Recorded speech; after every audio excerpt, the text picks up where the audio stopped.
Let's align on a big Walmart move that will show up directly in our sets.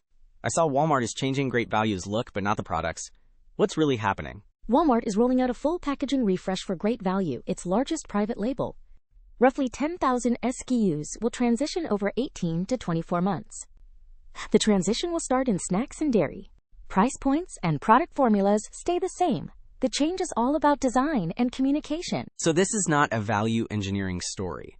It is Walmart upgrading how the brand feels. Exactly. They want Great Value to feel modern, colorful, and easier to shop in aisle and online. The redesign aims to improve shelf findability and visibility in the Walmart app and for pickers. Who is actually affected here? Is this just a niche test in a few categories? No, this is system-wide. Great Value already reaches about 87% of U.S. households. It spans food, beverage, household, and personal care, including many categories we sell into today. So this will touch our planograms, our adjacent shelf presence, and how shoppers navigate choices. Why is this getting so much attention if nothing about price or quality is changing? Customer research showed shoppers liked Great Value's price and quality, but felt the look signaled compromise. Walmart wants private label to feel like a badge of honor, not just a trade-down choice. For our team, the key is that Walmart is using design to close the emotional gap versus brands. We will use this brief to unpack what that means for pricing stories and shelf defense. Before we get into implications, can you ground us on why this refresh is happening now? Let me start with demand trends. Private label grocery share has climbed from about 15%. It has now reached roughly 20%. That is still well below Canada and Europe. In those markets, private label can reach 45%. In some cases, it can rise to 50%. So retailers see clear headroom to grow their own brands, not just protect existing share. At the same time, Gen Z and younger shoppers are driving down the old store brand stigma.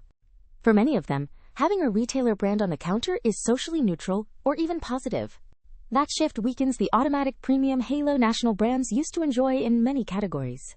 So the demand backdrop is more shoppers open to private label, and retailers see room to expand. Exactly. And that demand backdrop is one big reason a Great Value refresh makes sense now. On the competitive side, there is a clear private label arms race across major retailers. Amazon's grocery brand is now the fastest growing private label by unit volume year over year. Costco, Trader Joe's, and Aldi have trained shoppers to expect cheap but good, even special, store brands. Walmart is also pulling in more households above $100,000 in annual income. Those shoppers are coming for low prices, but also faster delivery and more stylish, unique items. Walmart leaders say these customers now expect private brands not to look or feel like knockoffs.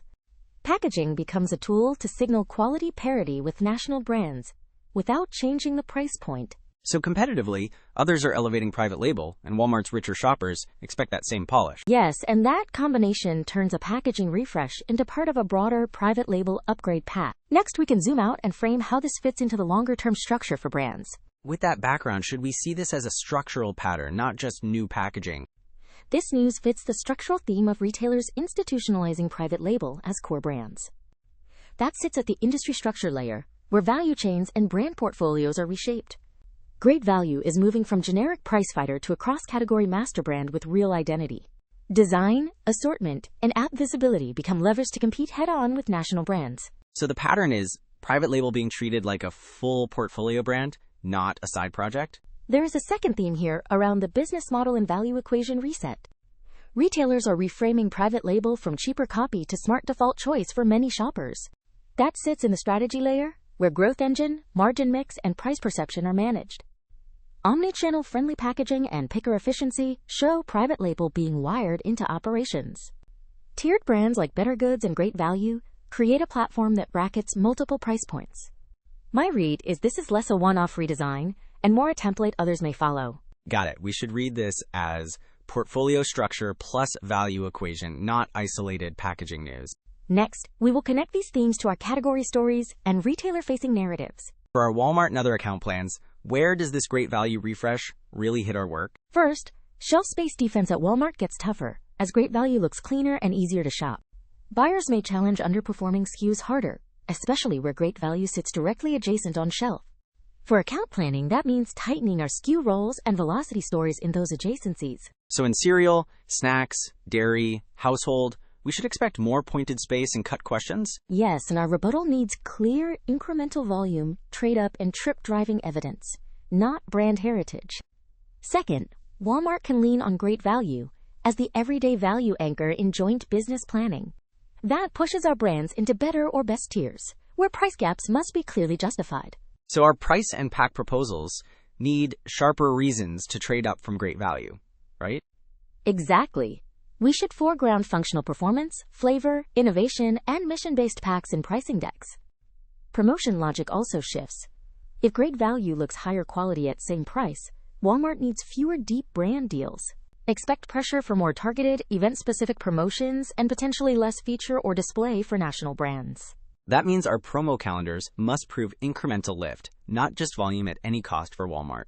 Third, planogram and adjacency conversations will likely surface as great value blocks become more visually coherent. Category managers may test larger private label blocks and tighter navigation, especially in value-sensitive categories. Our category stories should show where branded blocks, innovation bays, and secondary placements grow the total category. So we pivot from defending space to mapping roles, where private label anchors, where brands drive premium growth. Internally, we should align on which categories and SKUs we treat as must-defend versus flexible in resets. For the team, staying synced on our value tier roles and space priorities feels critical before buyer meetings. Next, we can turn this into specific watch points and buyer questions for upcoming Walmart and cross-retailer reviews. How do we take this great value refresh back into real account work this week? I think this is easiest to use if we treat it as a live test case. Lens-wise, it is Walmart stress testing how far private label can stretch versus brands. First watch point is rollout by category versus our own resets and promotions. Worth mapping where great value packaging lands first against our key Walmart events. Second watch point is performance signals after the refresh in our aisles. To validate, track any shifts in share, price gaps, and display or end cap allocation.